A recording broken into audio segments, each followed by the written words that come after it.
Hello everyone! Version 5.4 is set to release on February 12th, which is still a month away.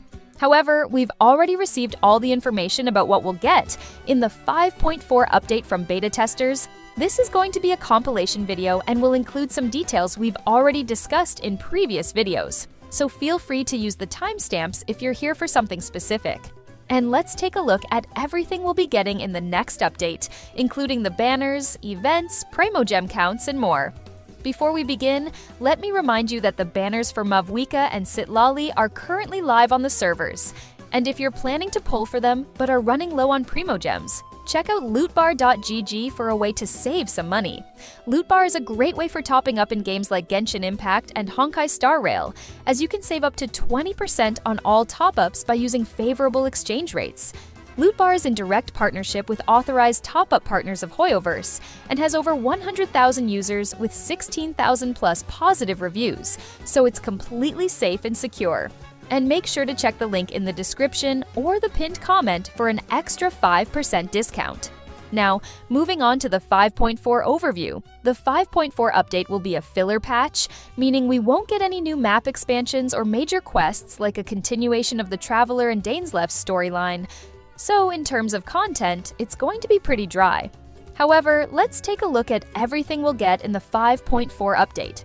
Starting with Mizuki. Her full name is Yumemizuki Mizuki, and she's officially confirmed as a playable character in the next patch. Mizuki is a 5-star Anemo Catalyst user and is supposedly a standard character. This means she'll have her own banner in 5.4 and will be added to the standard banner in version 5.5.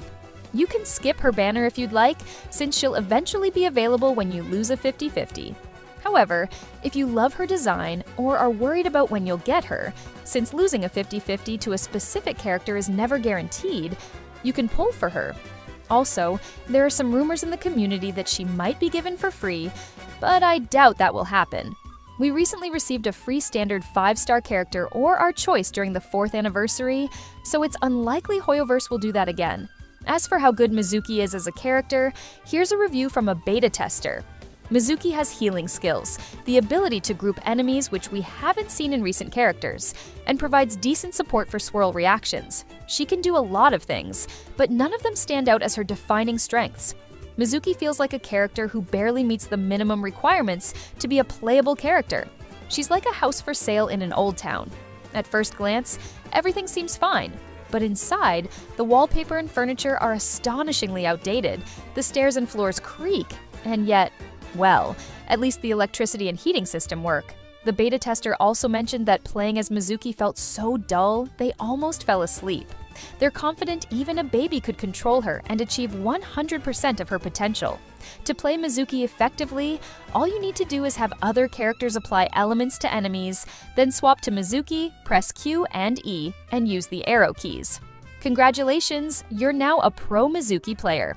Other characters often have unique mechanics or abilities that make them stand out, but Mizuki doesn't have that. For instance, after using her E, you can't even use normal attacks.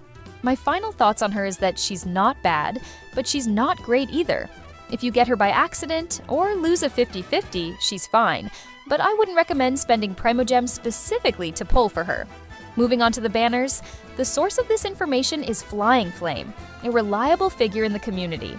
According to them, Mizuki, Wriothesley, Sigewinne, and Furina will have banners in version 5.4. To be specific, Mizuki and Wriothesley will appear in Phase 1, while Sigewinne and Furina will be featured in Phase 2. I'm surprised to see Sigewinne here, considering she was released near the end of Fontaine and hasn't been out for long. I get it, Chlorinde is already getting a rerun in the second phase of 5.3, and she was released alongside Sigewinne, but still. I would have loved to see a Xianyun rerun instead of Sigewinne's. Now, let's talk about Wriothesley and Furina. Wriothesley's rerun in 5.4 shouldn't surprise anyone. He was released in version 4.1 and has yet to receive a rerun, so it's about time. As for Furina, she's an Archon, and one Archon rerun was inevitable. The Abyss buffs also confirmed that Furina will get her rerun. Overall, the rerun banners in 5.4 are looking good so far, and I'm really looking forward to pull for Wriothesley. Next up, let's talk about events, quests, and the Primogem count. A big shout out to Spletnik Fatui for providing these numbers. Starting with the usual stuff. As soon as version 5.4 launches, all players will receive 600 Primogems as compensation for server maintenance. Since the update lasts 42 days, completing daily commissions consistently will give you 2,520 Primogems. Unfortunately, there won't be any additional rewards from achievements or the offering system, which is a bit disappointing. While no new areas will be added, we will get some story and event quests. The first is Mizuki's Story Quest, which will give us approximately 160 Primogems upon completion. As for events, the main event will take place in Inazuma. Although it's unclear which festival it will be, I'd love another Irodori festival. And just like other flagship events, this will reward 1,000 Primogems and other in-game materials. Additionally, we'll receive a free 4-star sword this time. For the remaining 3 events, there'll be a fishing event, a tower battle event, and a filming event.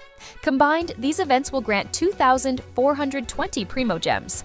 The update will also have 2 Spiral Abyss resets, giving us a total of 1,600 Primogems. Additionally, the Imaginarium Theater will reset once on March 1st, providing 800 Primogems. The Paimon Shop will reset on March 1st as well, giving us 5 Intertwined and 5 Acquaint Fates. Finally, you can get 200 to 300 Primogems from character trials, HoYoLab check-ins, and web events. 3 redeem codes worth 300 Primogems will also be released during the 5.5 special program. And that's pretty much it.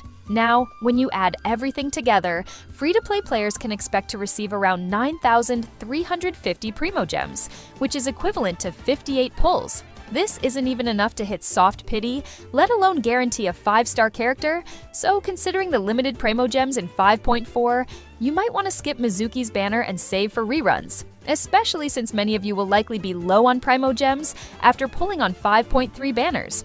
Additionally, we'll receive new character poses for Barbara, Sethos, Chiori, and Baiju.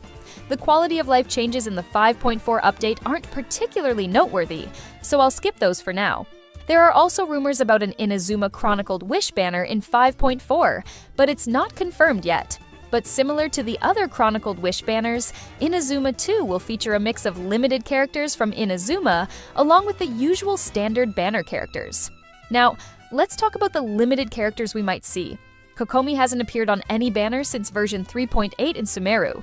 It's been over 500 days since her last rerun, so she's almost guaranteed to be featured. Kamisato Ayaka and Yoimiya. Both of these characters are highly likely to get their reruns as well. They've already had multiple banners but haven't had a rerun in a while. Same goes for Kamisato Ayato and Yai Miko, so they're likely to appear as well. As for Ito, his chances are a bit lower since his last banner was relatively recent, in version 4.5 if I remember correctly. So if I had to take a guess, I'd say Kokomi, Ayaka, Yoimiya, Ayato, and Yai Miko are almost guaranteed, while Ito might not make the cut this time. Lastly, the special program for version 5.4 will air on January 31st, so we'll have to wait until then to confirm all these details. And that's it! This is everything we're getting in the next patch. I hope you enjoyed this video. If you did, please give it a thumbs up and subscribe to the channel for more updates.